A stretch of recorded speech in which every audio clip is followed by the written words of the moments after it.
Seeding the Future, a Deep Ecology of Consciousness. What are the seeds we need for a new story to become fully alive? What is the songline we need to follow in order to rediscover the magical awareness that belongs to our essential relationship with the living earth? In the early days of the pandemic, for a few brief months, our world slowed down and almost stopped. In this space, I was drawn to listen to a different rhythm, the silence and sounds of nature, the pulse of the living earth. Those months soon passed, and the pandemic not only took us into fears for our health and an economic crisis, but soon afterwards into the fragmented, divisive dramas around masks and vaccines.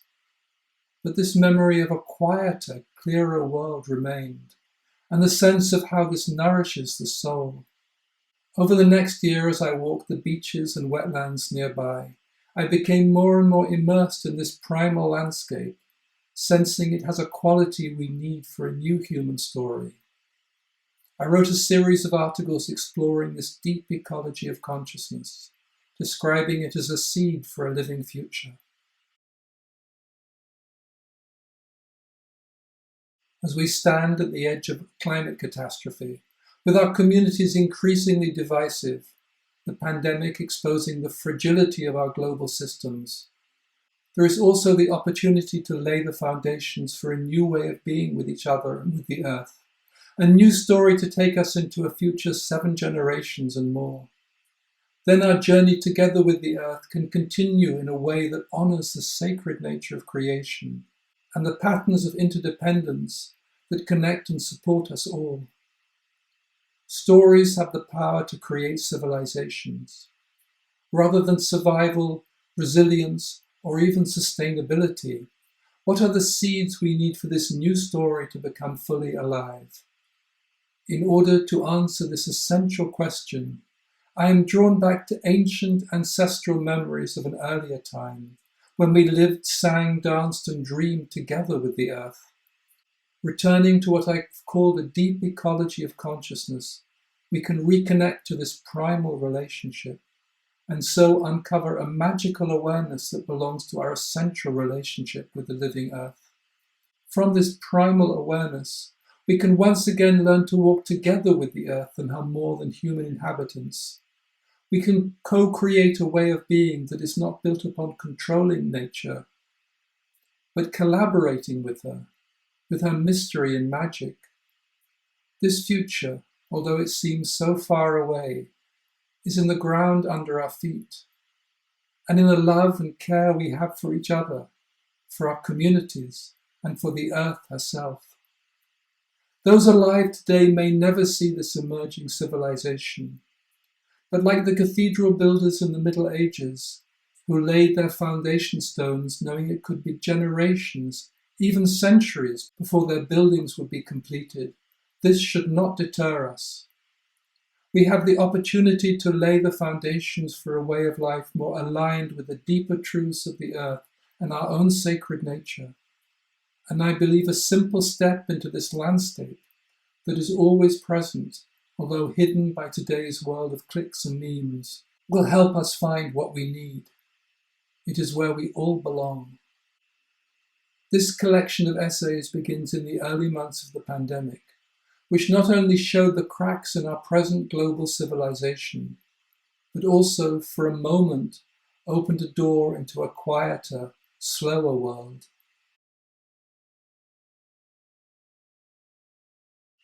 These writings are about our collective destiny, the trauma we are inflicting upon the earth, the soulless wasteland our present civilization is creating. But it is also a personal story about a thread I have followed across landscapes and lifetimes in order to find a place of healing and redemption, a songline that can lead us out of the present darkening when so many of the old ways have been forgotten. My own journey has taken me deep into the inner worlds, into places of endless silence and love, but also brought me back to the ground under my feet, to the smell of freshly baked bread and tomatoes just picked from the garden. Here I am nourished by what is most simple and essential, and this has also been part of my story. even as I feel the primal grief for what is being lost, destroyed by a culture that has lost its way. On this journey, I have also glimpsed into the future, how this century will be one of increasing insecurity, disturbance, chaos, even social breakdown. And then out of this, a new civilization will gradually emerge, quite different to now. A civilization that will emerge organically in harmony with nature. And in this present time of transition, we can help to create foundations that reach deep into the earth and into the spaces in the soul where the rivers still run clear. We can work in the present moment for a future that belongs to our grandchildren's grandchildren, where our culture's materialistic dreams can be replaced by stories that include all of creation and qualities of magic and sacred meaning that are sadly lacking today. And maybe we can help the earth to awaken and speak to us as it spoke to our ancestors. As I move into the final decades of my own life, I would like to sense the seeds for this future being planted deep into the earth, into its songlines and sacred places. Walking in the wetlands nearby, watching a family of river otters tumbling over each other, playing together, I know that there is another way to be, in which this primal connection with all of life nourishes us both in the seen and unseen worlds. Our world is not as we think. It is made of a substance that is not just atoms or particles, and in its depths there is a hidden song. We have always belonged to this deeper mystery, and now we can begin to find our way back, even if it means following an almost hidden path, unrecognized by our rational minds. But the gate to this garden is always open, and the scent of honeysuckle and wild roses beckon us. Seeding the Future can be downloaded as a free PDF from goldensufi.org.